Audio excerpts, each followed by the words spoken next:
बोले माँ के बिहारी लाल की जय। बोलिए शिव शंकर भगवान की जय। बोलिए शिव महापुराण की जय।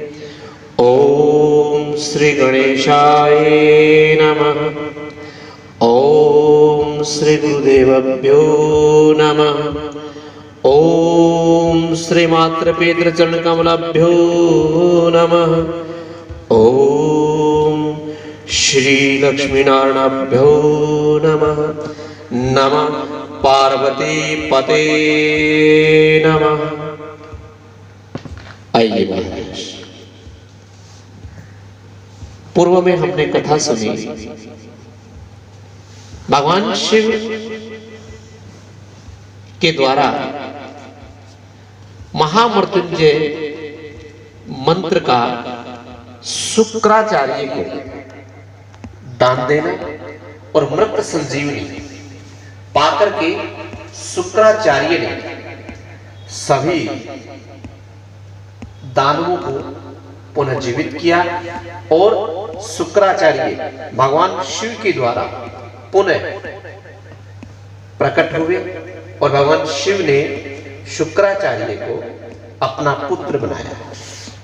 उसके पश्चात शत्र रुद्र संहिता में हमने प्रवेश किया, जिसमें भगवान शंकर के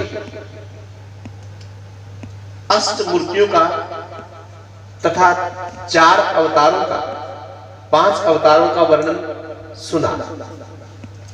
अब हम भगवान शिव के अर्धनारीश्वर स्वरूप का वर्णन संत कुमार जी ने किया, वह सुनेंगे। आइए, इससे पहले हम भगवान के नाम का थोड़ा संकीर्तन कर लें। बोलिए शिव शंकर भगवान की जय। बोलिए भक्तवत्सल भगवान की जय। बहुत ही भाव विभोर करने वाला ये भजन। आइए महाराज। भगवान तुम्हें मैं खत लिखता, पर तेरा पता मालूम नहीं, मालूम नहीं। भगवान तुम्हें मैं खत लिखता, पर तेरा पता मालूम नहीं, मालूम नहीं। दुख भी लिखता, सुख भी लिखता, पर तेरा पता मालूम नहीं, मालूम नहीं। भगवान तुम्हें मैं खत लिखता, पर तेरा पता मालूम नहीं, मालूम नहीं। सूरज से पूछा, चंदा से पूछा, पूछा टिम टिम तारों से। सूरज से पूछा, चंदा से पूछा, पूछा टिम टिम तारों से। इन सब ने कहा है अंबर में, पर हमें पता मालूम नहीं। इन सब ने कहा है अंबर में, पर हमें पता मालूम नहीं। भगवान तुम्हें मैं खत लिखता, पर तेरा पता मालूम नहीं। दुख भी लिखता, सुख भी लिखता, पर तेरा पता मालूम नहीं, मालूम नहीं।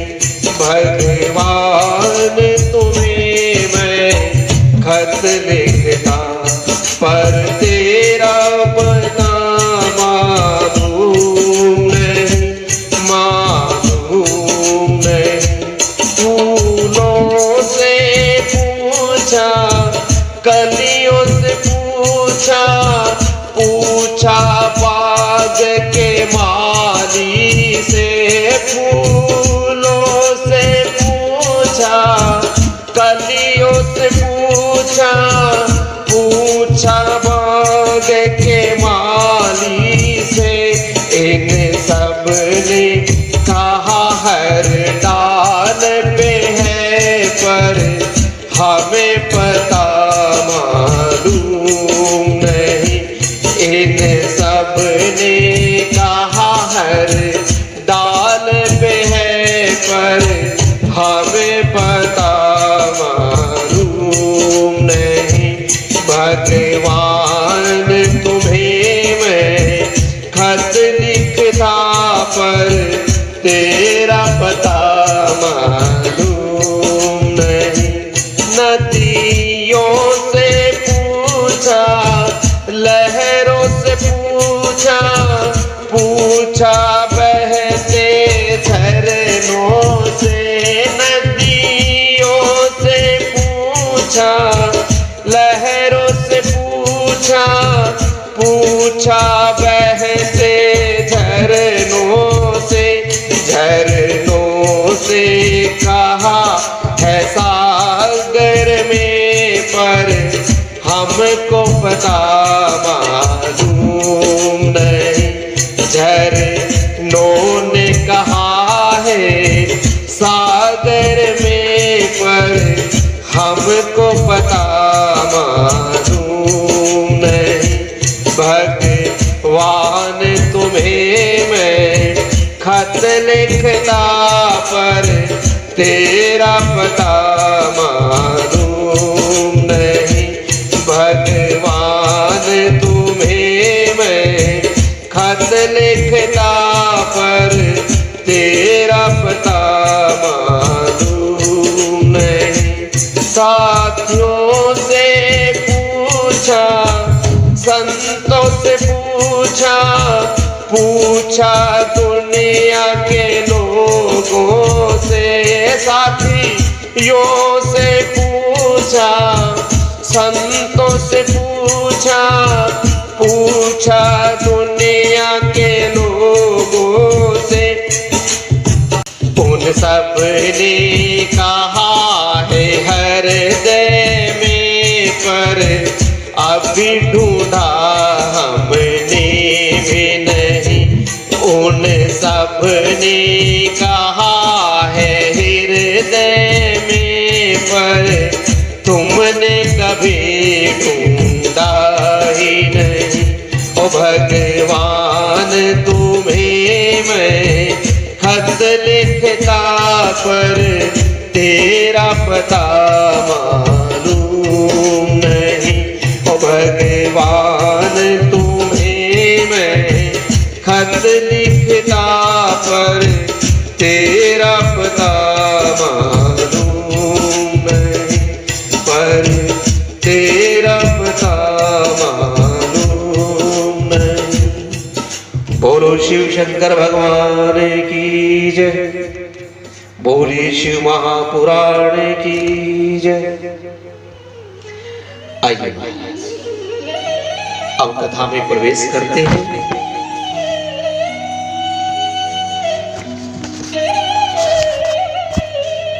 कथा शतरुद्र संहिता के शिवजी की अष्ट मूर्तियों का तथा अर्धनारीश्वर स्वरूप का विस्तार पूर्वक वर्णन किया गया है। नंदीश्वर महाराज जी कहते हैं, हे ऐश्वर्यशाली मुने, अब तुम भगवान शिव के उन श्रेष्ठ अवतारों का वर्णन श्रवण करो, जो लोगों में सबसे संपूर्ण कार्यों को पूर्ण करने वाले अतएव सुखदाता है। हे दात, जगत उन परमेश्वर शंभु की 8 मूर्तियों के स्वरूप है। जैसे सूत में मणियां पिरोई जाती हैं, उसी तरह यह विश्व भी उन अष्ट मूर्तियों में ही व्याप्त होकर के स्थित है। यह 8 मूर्तियां इस प्रकार है: शर्व, भव, रुद्र, उग्र, भीम, पशुपति, ईशान और महादेव। शिव जी के इन शर्व आदि अष्ट मूर्ति द्वारा पृथ्वी, जल, अग्नि, वायु, आकाश, क्षेत्रज्ञ, सूर्य और चंद्रमा अधिष्ठित है। शास्त्र का ऐसा निश्चय है कि कल्याणकर्ता भगवान महेश्वर का विश्वम्भरात्मक रूप ही चराचर विश्व को धारण किए हुए है। परमात्मा शिव का सलीलात्मक रूप जो समस्त जगत को जीवन प्रदान करने वाला है, भव नाम से कहा जाता है, जो जगत के भीतर और बाहर भी वर्तमान है और स्वयं ही विश्व का भरण पोषण करता है तथा संपदित होता है। उग्र रूपधारी प्रभु के उस रूप को सत्पुरुष उग्र कहते हैं। महादेव का जो सबसे अवकाश देने वाला सर्वव्यापी आकाश आत्मक रूप है, उसे भीम कहते हैं। वह भूत वृंद का भेदक है, जो रूप समस्त आत्माओं का अधिष्ठान संपूर्ण क्षेत्रों में निवास करने वाला है और जीवों के भवपाश का छेदक है। उसे पशुपति का रूप समझना चाहिए।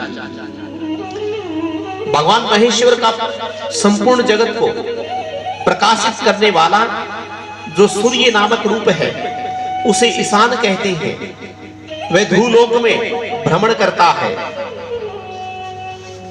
अमृतमयी रश्मियों वाला जो चंद्रमा संपूर्ण विश्व को आह्लादित करता है, शिव का वह रूप महादेव के नाम से पुकारा जाता है।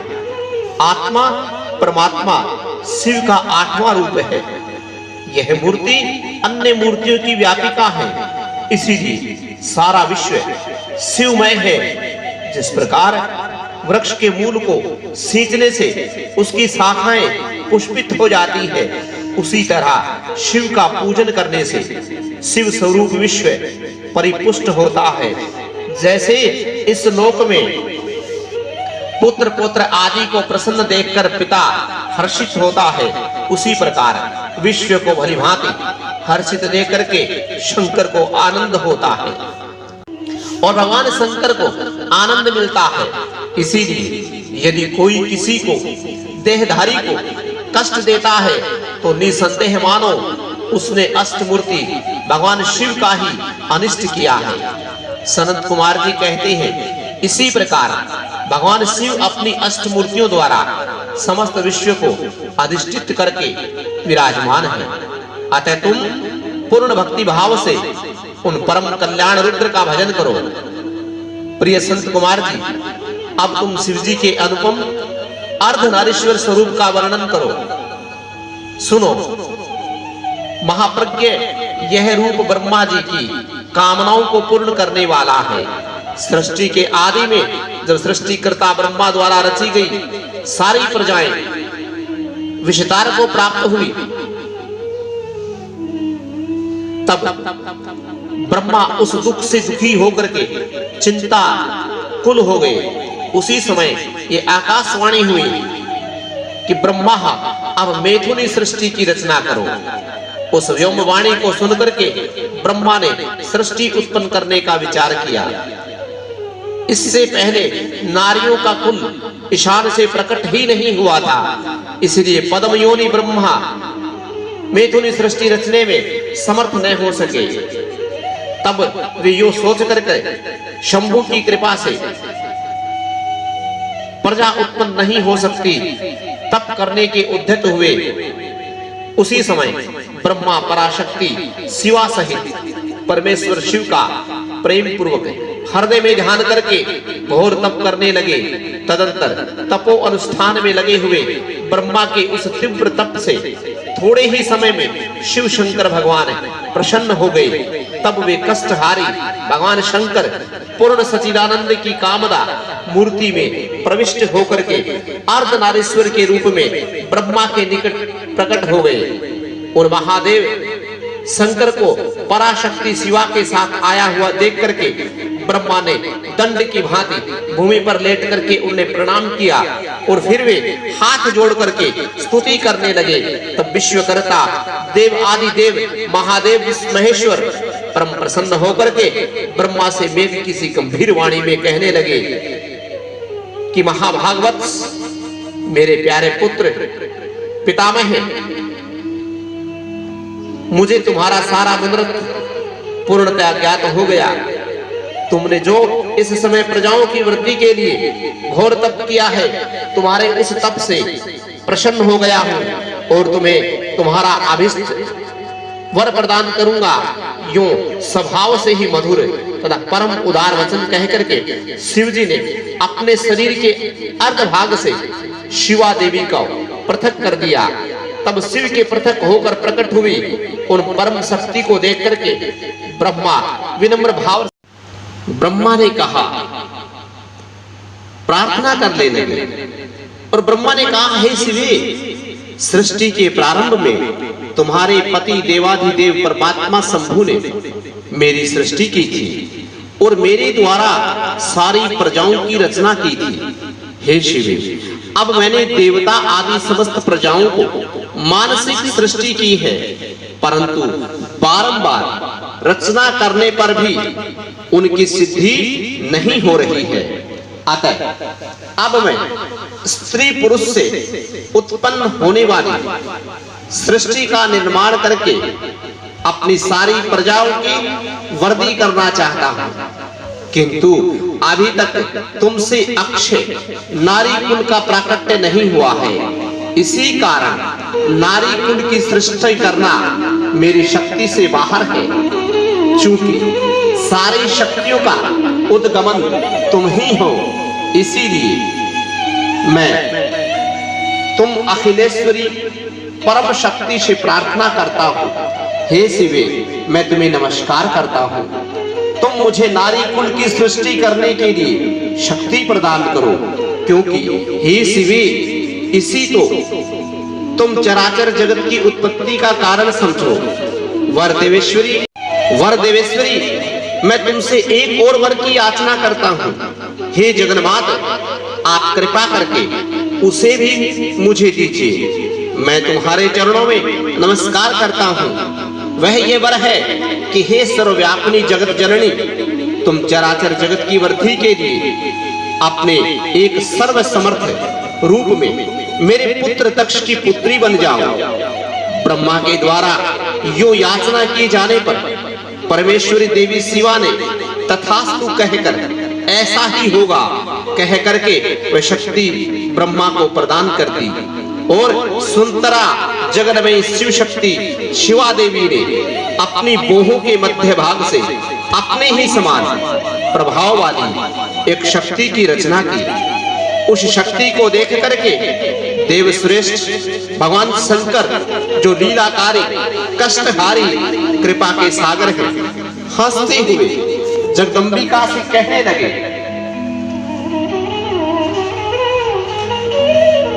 कि हे देवी, परम श्रेष्ठ ब्रह्मा ने तपस्या के द्वारा तुम्हारी आराधना की है, अतः अब तुम उन पर प्रसन्न हो जाओ और उनका सारा मनोरथ पूर्ण कर दो। तब शिवा देवी ने परमेश्वर शिव की उस आज्ञा को सिर झुका करके ग्रहण किया। ब्रह्मा की कथना अनुसार दक्ष की पुत्री होना स्वीकार कर दिया। हे मुने, इसी प्रकार शिवा देवी ब्रह्मा को अनुपम शक्ति प्रदान करके शंभु के ही शरीर में प्रविष्ट हो गई। तत्पश्चात भगवान शंकर भी तुरंत ही ब्रह्मा जी के सामने से अंतर्धान हो गए। तभी से इस लोक में स्त्री भाग की कल्पना हुई और स्त्री पुरुष की सृष्टि चल पड़ी। इससे ब्रह्मा को महान आनंद प्राप्त हुआ। हे तात, इस प्रकार मैंने तुमसे शिव जी के महान अनुपम अर्धनारीश्वर रूप का वर्णन कर दिया। यह सत्पुरुषों के लिए मंगलदायक है। नंदीश्वर महाराज कहते हैं, हे सर्वज्ञ संत कुमार जी, एक बार रुद्र ने हर्षित होकर के ब्रह्मा जी से शंकर के चरित्र का प्रेम पूर्वक वर्णन किया था। वह चरित्र सदा ही परम सुखदायक है, उसे भी तुम श्रवण करो। वह चरित्र इस प्रकार है कि भगवान शिव ने कहा था कि हे ब्रह्मा, वाराह काल में 7वें मनवंतर में संपूर्ण लोगों को प्रकाशित करने वाले भगवान कल्पेश्वर जो तुम्हारे प्रपौत्र हैं, वे वस्तुतः मनु के पुत्र होंगे। तब उस मनवंतर के चतुर्योगियों में किसी द्वापर में मैं लोगों का अनुग्रह करने पर तथा ब्राह्मणों का हित करने के लिए प्रकट होऊंगा। हे ब्रह्मा, युग प्रकृति के अनुसार उस प्रथम चतुर्युगी के प्रथम द्वापर युग में जब प्रभु स्वयं ही व्यास होंगे, तब मैं उस कलियुग में ब्राह्मण के हितार्थ शिवा सहित श्वेत नामक महामुनि प्रकट होऊंगा। उस समय हिमालय के रमणीय शिखर छागल नामक पर्वत श्रेष्ठ पर मेरे शिखाधारी 4 शिष्य उत्पन्न होंगे। उनके नाम होंगे श्वेत शिख, श्वेताश्व और श्वेत लोहित। वे चारों ध्यान योग के आश्रय मेरे नगर में जाएंगे। वहां वे मुझ अविनाशी तत्व जानकर मेरे भक्त हो जाएंगे तथा जन्म जरा और मृत्यु से रहित होकर के परब्रह्म की समाधि में लीन रहेंगे। हे वत्स पितामह, उसी समय मनुष्य ध्यान के अतिरिक्त दान धर्म आदि कर्म हेतु साधनों के द्वारा मेरा दर्शन नहीं कर सकेंगे। दूसरे द्वापर में प्रजापति सत्य व्यास होंगे। उस समय मैं कलयुग में सुतार नाम से उत्पन्न होऊंगा। वहां भी मेरे दुदुम्बी, शतरूप, हर्षक तथा कृतुमान नामक 4 वेदवादी दिव्य शिष्य होंगे। वे चारों ध्यान योग के बल से मेरे नगर को जाएंगे और मुझ अविनाशी को सतत जान करके मुक्त हो जाएंगे। तीसरे द्वापर में जब भार्गव नामक व्यास होंगे, तब मैं भी नगर के निकट दमन नाम से प्रकट होऊंगा। उस समय भी मेरे 4 विशेष विशोक, विपाप और पापनाशक नामक 4 पुत्र होंगे। हे चतुरानंद, अब अवतार में मैं शिष्यों को साथ लेकर के व्यास जी की सहायता करूंगा और उस कलयुग में निवृत्ति मार्ग को सदृढ़ बनाऊंगा। चौथे द्वापर में जब अंगिरा व्यास कहे जाएंगे, उस समय मैं सुहोस्त्र नाम से अवतार लूंगा।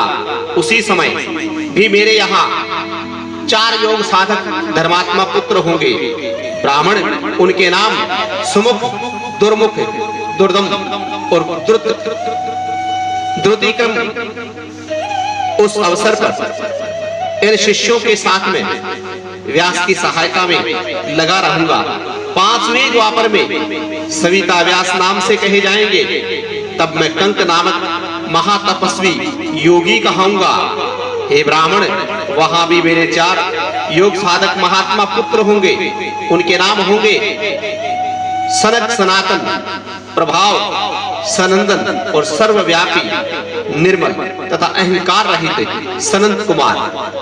उस समय भी कंक नामधारी मैं सविता नामक व्यास का सहायक बनूंगा और निर्वृत्ति मार्ग को बढ़ाऊंगा। पुनः छठे द्वापर में प्रवृत्त होने पर जब मृत्यु लोक कारक व्यास होंगे और वेदों का विभाजन करके उसी समय में व्यास की सहायता करने के लिए लोकाक्षी नाम से प्रकट होऊंगा और निर्वर्त पथ की उन्नति करूंगा। वहां भी मेरे 4 दृढ़वती शिष्य होंगे।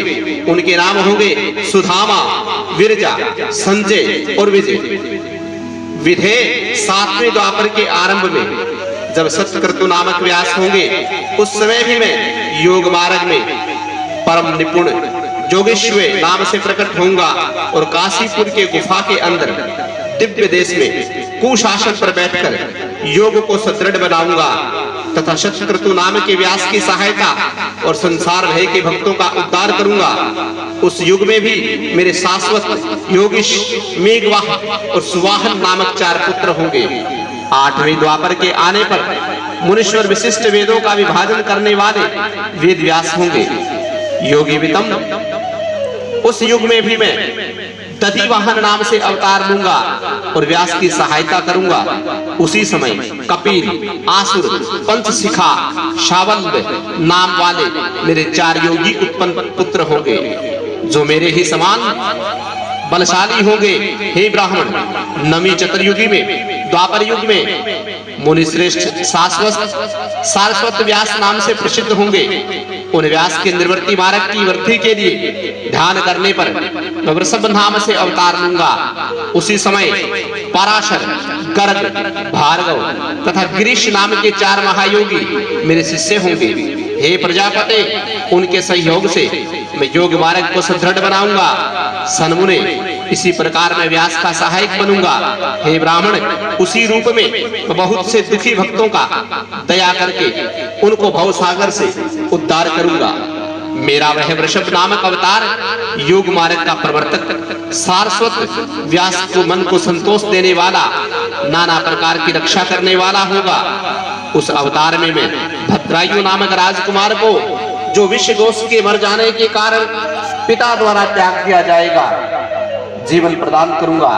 तदंतर उस राजपुत्र की आयु के 16वें वर्ष में वृषभ ऋषि को ही मेरे अंश होंगे, उसके घर बढ़ाएंगे। हे प्रजापति, उस राजकुमार के द्वारा पूजित होने पर वे सद्रूपधारी कृपालु मुनि उसे राजधर्म का उपदेश करेंगे। तत्पश्चात वे दीन वत्सल मुनि हर्षित चित्त से उसे दिव्य कवच, शंख और संपूर्ण शत्रुओं का विनाश करने वाला एक चमकीला खड्ग प्रदान करेंगे।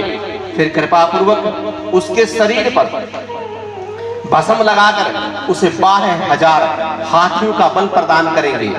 यो माता सहित भद्रायु को भली भांति आश्वासन देकर के उन दोनों द्वारा पूजित होकर के प्रभावशाली वृषभ मुनि स्वेच्छानुसार चले जाएंगे। हे ब्रह्मा, तब राजसी भद्रायु वे रिपु गुणों को जीत करके कीर्ति मालिनी के साथ विवाह करके धर्म पूर्वक राज्य करेंगे। हे मुने, मुझ शंकर का वह वृषभ नामक 9वां अवतार होगा, जो प्रभावशाली होगा। वह सत्पुरुषों की भांति तथा दीनों के लिए बंधन सा हितकारी होगा। मैंने उसका वर्णन तुम्हें सुना दिया है। ये वृषभ चरित्र का पावन पवन महान तथा स्वर्ग, यश और आयु को प्रदान करने वाला है, अतः इसे प्रयत्न पूर्वक सुनना चाहिए। शिव जी ने कहा, हे ब्रह्मा जी, 10वें द्वापर में त्रिधामा नाम से मुनि व्यास होंगे। वे हिमालय के रमणीय शिखर पर्वतों भृंगु तुग पर निवास करेंगे। वहां भी मेरे श्रुति विदित 4 पुत्र होंगे। उनके नाम होंगे भृगु, बलबंधु, नरामित्र और तपोधन क्रेतुशृंग। 11वें द्वापर में जब निर्वृत नामक व्यास होंगे, तब मैं कलयुग में गंगा द्वार में तप नाम से प्रकट होऊंगा। और वहां भी मेरे लंबोदर, लंबाक्ष, केशवलंब और प्रलंबक नामक 4 दृढ़ती पुत्र होंगे। 12वें चतुर्युग के द्वापर में शततेजा नाम के वेद व्यास होंगे। उसी समय में द्वापर के समाप्त होने पर कलयुग में हेम कचुम के नाम से जाकर के अत्रि नाम से अवतार लूंगा और व्यास की सहायता के लिए निर्वृत्ति मार्ग को प्रतिष्ठित करूंगा। हे महामुने, वहां भी मेरे सर्वज्ञ, समबुद्धि, साधे और सर्व नाम का 4 योगी पुत्र होंगे। 13वें द्वापर युग में जब धर्म स्वरूप नारायण व्यास होंगे, तब मैं पर्वत श्रेष्ठ गंधमादन पर्वत की वाल विशालाश्रम में महामुनि बलि नाम से उत्पन्न होऊंगा। वहां भी मेरे सुधामा, कश्यप, वशिष्ठ और विरजा नामक 4 सुंदर पुत्र होंगे। 14वीं चतुर्युगी में द्वापर युग में जब रक्ष नामक व्यास होंगे, उस समय में अंगिरा के वंश में गौतम नाम से उत्पन्न होऊंगा। उस कलयुग में भी अत्रि, वशत, श्रवण और शन्विष्कष्टक मेरे पुत्र होंगे। 15वें द्वापर में त्रियारुणी व्यास होंगे। उस समय में हिमालय के पृष्ठ भाग में स्थित वेद शीर्ष नामक पर्वत पर सरस्वती के उत्तर तट पर आश्रय लेकर वेद शिरा के नाम से अवतार ग्रहण करूंगा। उसी समय महापराक्रमी वेदशिर भी मेरा अस्त्र होगा। महाक्रमी पराक्रमी वेदशिर ही मेरा अस्त्र होगा। वहां भी मेरे 4 पराक्रमी पुत्र होंगे। उनके नाम होंगे कुणी, कुणिबाहु, कुशशरीर और कुनेत्रक। सोहनवें द्वापर में जब व्यास का नाम देव होगा, तब मैं योग प्रदान करने के लिए परम पुण्य में गोकर्ण वन में गोकर्ण नाम से प्रकट होऊंगा। वहां भी मेरे कश्यप, उषान, स्वयं, बृहस्पति नामक 4 पुत्र होंगे। वे जल के समान निर्मल और योगी होंगे तथा उसी मार्ग में आश्रय लेकर के शिवलोक को प्राप्त हो जाएंगे। सतरवीं चतुर्युगी में द्वापर युग के देव कृतंजय व्यास होंगे। उस समय में हिमालय के अनंत उच्चे रमणीय शिखर महाल्य पर्वत पर गुहावासी के नाम से अवतार धारण करूंगा, क्योंकि हिमालय शिव क्षेत्र कहलाता है। वहीं उत्तत है वामदेव महायोग महाबल नाम के मेरे पुत्र होंगे। 18वीं चतुर्युगी के द्वापर में जब कृतंजय व्यास होंगे, तब मैं हिमालय के उस सुंदर शिखर पर, उसका शिखंडी पर्वत है और उसकी शिखा पर महान पुण्य में सिद्ध क्षेत्र सिद्धों के द्वारा सेवित शिखंडिनी वन के नाम से है, वहां पर मैं शिखंडी नाम से उत्पन्न होऊंगा। वहां भी वाचश्रवा, रुचिक, श्रेयावासक, यतीश्वर नाम के मेरे 4 तपस्वी पुत्र होंगे। 19वीं द्वापर में महामुनि भारद्वाज होंगे। उसी समय भी हिमालय के शिखर पर माली नाम से उत्पन्न होऊंगा और मेरे सिर पर लंबी जटाएं होंगी। वहां भी मेरे सागर के गंभीर स्वभाव वाले हिरण्या नामक कौत्सल्य, कोटिक्ष और पृथ्वी नामक पुत्र होंगे। 20वीं चतुर्युगी में द्वापर के अंत में व्यास नामक गौतम होगा। तब भी मेरे हिमालय के पृष्ठभाग में स्थिर पर्वत श्रेष्ठ अट्टहास पर जो सदा देवता, मनुष्य, क्षत्रिय, सिद्ध और चरणों के द्वारा अधिष्ठात रहता है, अट्टहास नाम से अवतार धारण करूंगा। उस युग में मनुष्य अट्टहास के प्रेमी होंगे। उसी समय भी मेरे उत्तम योग संपन्न 4 पुत्र होंगे। उनके नाम होंगे सुनवंत, वरवरी, विद्वान, कबंध और कुणिकधर। 21वें द्वापर में वाचश्रवा नाम से व्यास होंगे। तब मैं दारुक नाम से प्रकट होऊंगा। इसीलिए शुभ स्थान का नाम दारुवन पड़ जाएगा। वहां भी मेरे पलक्ष, दारियाभणी, गोतुमान और गोतक नाम से परम 4 योगी मेरे पुत्र होंगे। इसी प्रकार भगवान शंकर ने 28 युगों के क्रम में मनु से लेकर के कृष्णापर्यंत सभी अवतारों का लक्षण वर्णन कहा। जब श्रुति समूह का वेदांत के रूप में प्रयोग होगा, तब उस कल्प में कृष्ण देवापम्यान व्यास होंगे। यो महेश्वर ने ब्रह्मा जी पर अनुग्रह करके योगेश्वर अवतारों का वर्णन किया और फिर वे देवेश्वर उन्हीं की ओर दृष्टिपात करके वहीं पर अंतर्धान हो गए। यहाँ तक 42 अवतारों का वर्णन किया गया। तब नंदीश्वर अवतार का वर्णन किया। सनत कुमार जी ने पूछा, हे प्रभु, आप महादेव जी के अंश से उत्पन्न हुए हैं और होकर के पीछे शिव को कैसे प्राप्त हुए? वे सारा वृतांत में सुनना चाहता था, उसे वर्णन करने की कृपा करें। नंदी महाराज कहने लगे, हे सर्वज्ञ संत कुमार जी, मैं जिस प्रकार महादेव के अंश में जन्म लेकर के शिव को प्राप्त हुआ, उस प्रसंग का वर्णन कहता हूँ। ध्यान पूर्वक सुनो। शिलाद नामक एक धर्मात्मा मुनि थे। पितरों के आदेश से उन्होंने आयोनिज सुवर मृत्युहीन पुत्र की प्राप्ति के लिए तप करके देवेश्वर इंद्र को प्रसन्न कर लिया। परंतु देवराज इंद्र ने ऐसा पुत्र प्रदान करने में अपने आप को असमर्थ बता करके सर्वेश्वर महाशक्ति संपन्न महादेव की आराधना करने का उपदेश दिया। तब शिलाद भगवान महादेव को प्रसन्न करने के लिए तप करने लगे।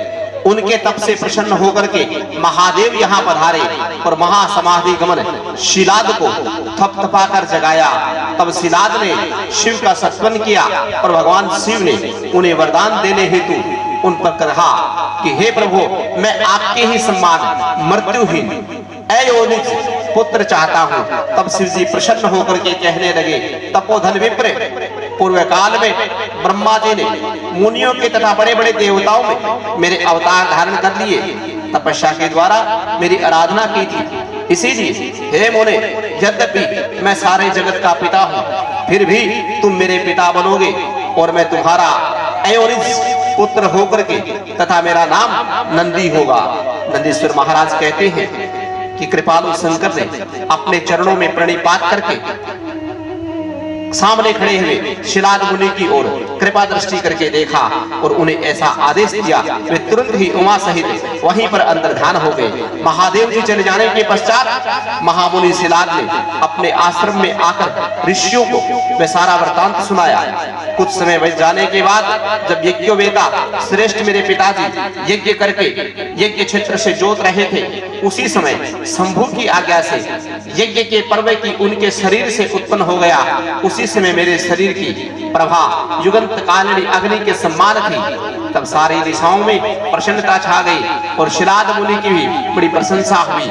उधर शिलाद ने भी जब मुझ बालक को प्रकालीन तक सूर्य और अग्नि के सदृश प्रभाव, त्रिनेत्र, चतुर्भुजी, प्रकाशमान, जटा मुकुटधारी, त्रिशूल आदि आयुधों से युक्त सर्वथा रुद्र से देखा, तब भी महान आनंद में निमग्न हो गई और मुझसे प्रणमय को नमस्कार करते हुए कहने लगे, हे सुरेश्वर, चूंकि तुमने नंदी नाम से प्रकट होकर के मुझे आनंदित किया है, इसीलिए मैं तुम आनंद में जगदीश्वर को नमस्कार करता हूँ। इसी प्रकार से मेरा जन्म हुआ।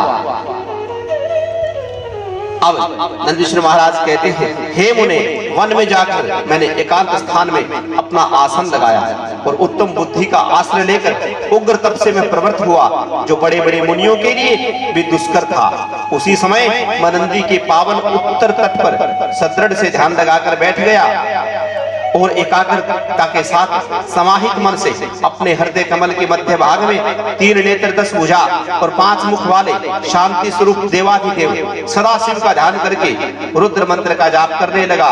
तब उस जप से मुझे तल्लीन देख करके चंद्रभूषण भगवान परमेश्वर महादेव प्रसन्न हो गए और उत्साहित वहां पधार कर प्रेम पूर्वक मुझे कहने लगे, हे शीलानंदन, तुमने बड़ा उत्तम तप किया है। तुम्हारी इस तपस्या से संतुष्ट होकर के मैं तुम्हें वर देने के लिए आया हूँ। तुम्हारे मन में जो भी अभिष्ट वर हो वह मांग लो। महादेव जी के जो कहने पर मैं सिर के बल उनके चरणों में लौट गया और फिर बुढ़ापा तथा शोक का विनाश करने वाले परमेशान की स्तुति करने लगा। तब परम कष्टहारी वृषभध्वज परमेश्वर शंभु ने मुझ परम भक्तिमान नंदी को, जिसके नेत्रों में आंसू छलक आए थे और सिर के बल चरणों में पड़ा था, अपने दोनों हाथों से उठा करके शरीर पर हाथ फेरने लगे। फिर वे जगदीश्वर गणाध्यक्षों तथा हिमाचल कुमारी पार्वती की ओर दृष्टिपात करके मुझे कृपा दृष्टि से देखते हुए यूं कहने लगे कि वत्स नंदी, उन दोनों विप्रों को तो मैंने ही भेजा था। महाप्रज्ञ, तो मृत्यु का भय कहाँ है? तुम तो मेरे ही सम्मान हो, इसमें तनिक भी संशय नहीं। तुम अजर अमर दुख रहित अव्यय अक्षय होकर सदा गणनायक बने रहोगे तथा पिता और सहस्त्र वक्त सहित मेरे प्रियजन रहोगे। तुमसे मेरे ही सम्मान बल होगा। तुम नित्य मेरे पार्श्व भाग में अस्तित्व रहोगे और तुम पर निरंतर मेरा प्रेम बना रहेगा। मेरी कृपा से जन्म जरा मृत्यु तुम पर अपना प्रभाव नहीं डाल सकेगी। नंदीश्वर महाराज कहते हैं, हे मुने, यो कह करके कृपा सागर शंभु ने कमलों की बनी ही अपनी शिरोमाला उतार करके तुरंत मेरे गले में डाल दी। हे विप्रवर, उस शुभ माला के गले में पड़ते ही मैं 3 नेत्र और 10 भुजाओं के सम्मान हो गया, संपन्न हो गया तथा द्विज फिर शंकर प्रतीत होने लगा।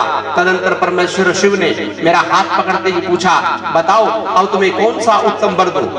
फिर उन वृषध्वज ने अपनी जटा में स्थित होकर के सम्मान निर्मल जल को हाथ में दिया कि तुम नंदी हो जाओ, यूं कहकर उसे छोड़ दिया।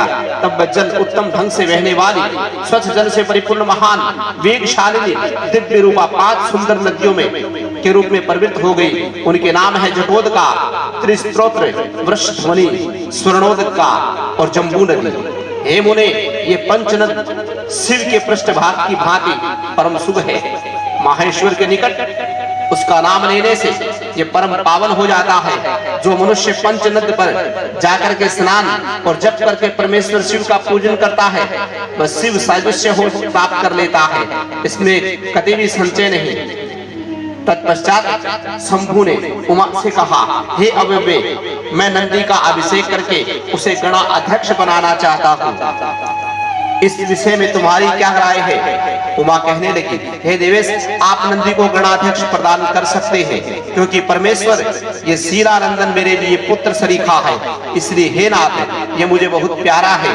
तदंतर भक्तवत्सल भगवान शंकर ने अपने अतुल बलशाली गणों को बुलाकर उनसे कहा कि हे गणनायकों, तुम सब लोग मेरी एक आज्ञा का पालन करो। यह मेरा प्रिय पुत्र नंदीश्वर सभी गणनायकों का अध्यक्ष है और गणों का नेता है, इसलिए तुम सब लोग मिलकर के इसका मेरे गणों का आधिपत्य पद पर प्रेम पूर्वक अभिषेक करो। आज से ये नंदीश्वर तुम लोगों का स्वामी होगा।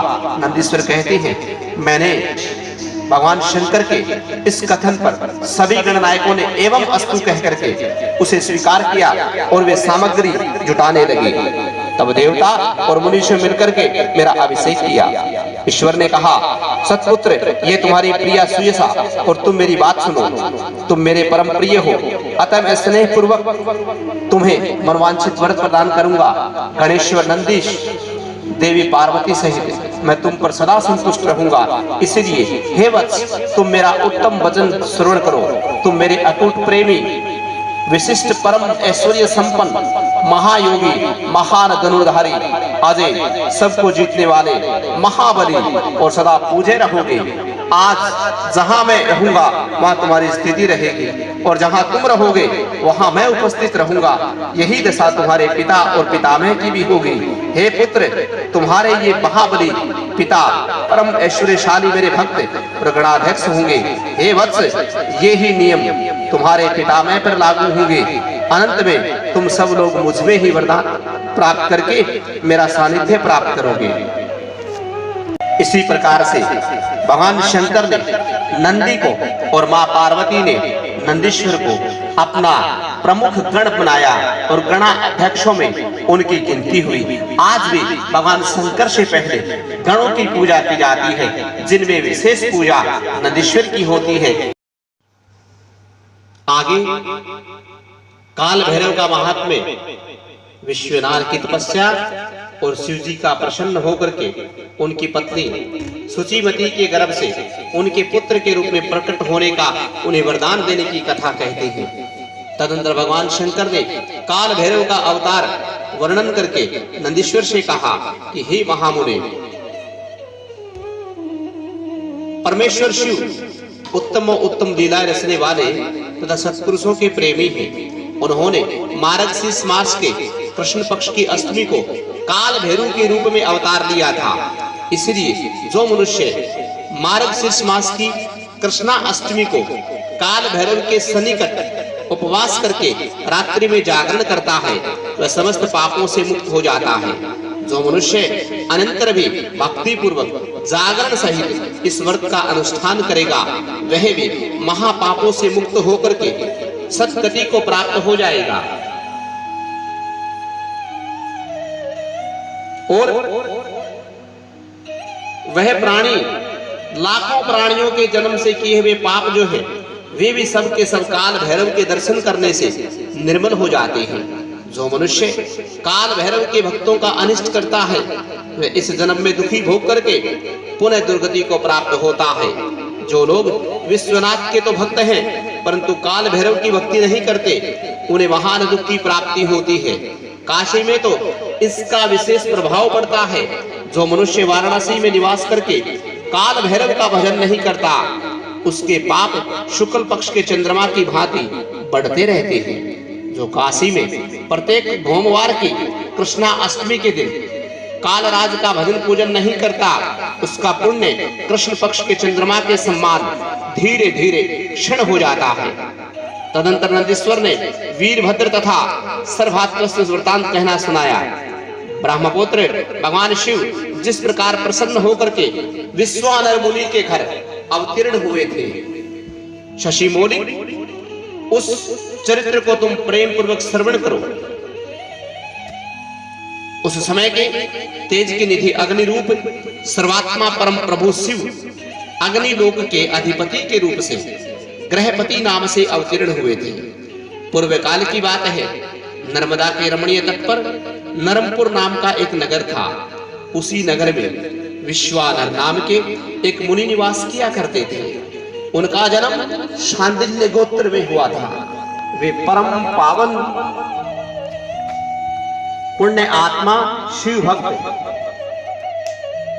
और निधि ब्रह्म तेज के जितेंद्रिय थे। ब्रह्मचार्य आश्रम में उनकी बड़ी निष्ठा थी। वे सदा ही ब्रह्म यज्ञ में तत्पर रहते थे। फिर उन्होंने सुचिमती नाम की एक सद्गुणी कन्या के साथ विवाह कर लिया और ब्राह्मणोचित कर्म करते हुए देवता तथा पितरों को प्रिय करने वाले जीवन बिताने लगे। इसी प्रकार जब बहुत सा समय बीत गया, तब उन ब्राह्मण की भार्या सुचिस्मती, जो उत्तम व्रत का पालन करने वाली थी, अपने पति से कहने लगी, हे प्राणनाथ, पतियों के योग्य, स्त्रियों के योग्य जितने आनंदप्रद भोग हैं, उन सबको मैंने आपकी कृपा से आपके साथ रहकर भोग लिया। परंतु हे नाथ, मेरे हृदय में एक लालसा चिरकाल से वर्तमान में है, और वह है गृहस्थों के लिए उचित भी है। उसे आप पूर्ण करने की कृपा करें। हे स्वामी, यदि मैं वर पाने के योग्य हूँ और आप मुझे वर देना चाहते हैं, तो मुझे महेश्वर सरीखा पुत्र प्रदान कीजिए। इसके अतिरिक्त मैं और कोई वर नहीं चाहती। नंदीश्वर महाराज कहते हैं, हे महामुनि, पत्नी की बात सुनकर के पवित्र व्रत परायण ब्राह्मण शिवानवर क्षण भर के लिए समाधिस्थ हो गए और हृदय में यो विचार करने लगे, ओहो, मेरी इस सूक्ष्मांगी पत्नी ने कैसा अत्यंत दुर्लभ वर मांगा है। यह तो मेरे मनोरथ पथ से बहुत दूर है।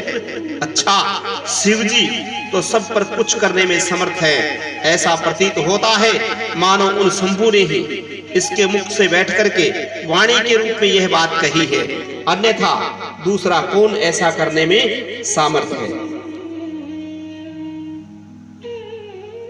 तदंतर वे एक पत्नीवर्ती मुनि विश्वनाथ पत्नी को आश्वासन देकर के वाराणसी के गए चले गए और घोर तपस्या करने के द्वारा भगवान शिव के विरेश लिंग की आराधना करके इस प्रकार उन्होंने 1 वर्ष तक भक्ति पूर्वक उत्तम विरेश लिंग की त्रिकाल अर्चना करते हुए अद्भुत तप किया। 13वां मास आने पर एक दिन में द्विजवर प्रातः काल त्रिपथगामिनी गंगा के जल में स्नान करने जो ही विरेश के निकट पहुंचे, त्यों ही उस तपोधन को उस लिंग के माध्यम से एक 8 वर्षीय विभूति भूषित बालक दिखाई देने लगा। उसी समय नगर शिशु के नेत्र कानों तक फैले हुए थे, होठों पर गहरी लालिमा छाई हुई थी, मस्तक पर पीले रंग की सुंदर जटा सुशोभित थी, मुख पर हंसी खेल रही थी। वह शेषवोचित अलंकार और चिताभस्म धारण किए हुए था तथा अपनी लाली से हंसता हुआ श्रुति सूक्तों का पाठ कर रहा था। उस बालक को देख करके विश्वानर मुनि कृतार्थ हो गए और आनंद के कारण उनका शरीर रोमांचित हो उठा तथा बारंबार नमस्कार करके कहने लगे, नमस्कार है, नमस्कार है, नमस्कार है, नमस्कार है। यो उनका हृदयोद्गार फूट पड़ा।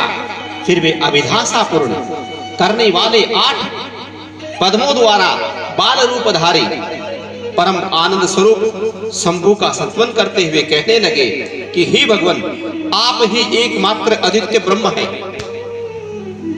ये सारा जगत आपका ही स्वरूप है। यहाँ अनेक कुछ भी नहीं है। यह बिल्कुल सत्य है कि एकमात्र रुद्र के अतिरिक्त दूसरा किसी की यहाँ पर सत्ता नहीं है। इसीलिए मैं आप महेश की शरण ग्रहण करता हूँ। हे शंभो, आप ही सबके कर्ता हर्ता हैं तथा आप जैसे आत्म धर्म एक होते हुए भी अनेक रूप में दिखाई देते हैं, उसी प्रकार आप भी एक रूप होकर के नाना प्रकार में व्यक्त हैं, फिर भी आप रूप रहित हैं। इसीलिए आप ईश्वर के अतिरिक्त में किसी दूसरे की शरण नहीं ले सकता। जैसे रज्जु में सर्प, सीपी में चांदी और मरीचिका में जल प्रवाह का भान मिथ्या है, उसी प्रकार जैसे जान लेने पर विश्व प्रपंच मिथ्या भाषित होती है, उन महेश्वर की मैं शरण लेता हूँ। हे शंभो, जल में जो शीतलता, अग्नि में दहकता सूर्य और सूर्य में गर्मी, चंद्रमा में आह्लादकारिता, पुष्प में गंध और दुग्ध में घी वर्तमान है, विद्यमान है, वह आपका ही स्वरूप है। अतः मैं आपकी शरण में हूं। हे मुने, नंदीश्वर कहते हैं, यूं स्तुति करके विप्रवर विश्वानर हाथ जोड़ करके भूमि पर गिरना ही चाहते थे, तब तक संपूर्ण वेदों के भी वृद्ध बाल रूपधारी शिव परम हर्षित होकर के उन भूदेव से कहने लगे कि हे महामुने, हे मुनि श्रेष्ठ विश्वानार, तुमने आज मुझे संतुष्ट कर दिया। हे भूदेव, मेरा मन परम प्रसन्न हो गया, अतः अब तुम उत्तम वर मांगो। यह सुन करके मुनि श्रेष्ठ विश्वनाथ कृत्य कृत्य हो गए और उनका मन हर्ष निमग्न हो गया। तब वे उठ करके बाल रूपधारी शंकर जी से कहने लगे कि हे प्रभावशाली महेश्वर, आप तो सर्व अंतर्यामी हैं, ऐश्वर्य संपन्न, सर्व तथा भक्तों को सब कुछ दे डालने वाले हैं। भला आप सर्वज्ञ में कौन सी बात छिपी है? फिर भी आप मुझे दीनता प्रकट करने वाली याचा से प्रति आकर्षित होने के लिए क्यों कह रहे हैं? हे महेशान, ऐसा जानकर आपकी जैसी इच्छा हो वैसा कीजिए। नंदीश्वर महाराज कहते हैं, हे मुने, पवित्र व्रत में तत्पर विश्वानर ने उत्तम वचन को सुनकर के पावन शिशु रूपधारी महादेव हंसकर विश्वनर से कहने लगे, हे सुचे, तुमने अपने हृदय में अपनी पत्नी सुचिस्मति के प्रति जो अभिलाषा रखी थी वह निसंदेह थोड़े ही समय में तुम्हारे यहाँ पूर्ण हो जाएगी। हे महामते, मैं सुचिमती के गर्भ से तुम्हारे पुत्र होकर के प्रकट होऊंगा और मेरा नाम ग्रहपति होगा। मैं परम पावन तथा समस्त देवताओं के लिए प्रिय रहूंगा। जो मनुष्य 1 वर्ष तक शिव जी के सन्निकट तुम्हारे द्वारा कथित इस पुण्य अभिलाष तक स्तोत्र का 3 काल पाठ करेगा, उसकी सारी अभिलाषाएं यह पूर्ण कर देगा। इस स्तोत्र का पाठ पुत्र पौत्र और धन का प्रदाता, सर्वथा शांति कारक, सारी विपत्तियों का विनाशक, स्वर्ग और मोक्ष रूप संपत्ति का कर्ता तथा समस्त कामनाओं को पूर्ण करने वाला है। निसंदेह यह अकेला ही समस्त स्तोत्रों के सम्मान है। नंदीश्वर जी कहते हैं, हे मुने, इतना कहकर के बाल रूपधारी भगवान शंभु जो सत्पुरुषों की गति है वहीं पर अंतर्ध्यान हो गए। तब विप्रवर विश्वनर ने प्रसन्न मन से अपने घर को चले गए। आज की कथा को यही विश्राम करते हैं। इसी के साथ बोलिए शिव शंकर भगवान की जय, बोलिए शिव महापुराण की जय। नमः पार्वती पते हर हर महादेव। बोलिए लक्ष्मी नारायण भगवान की जय।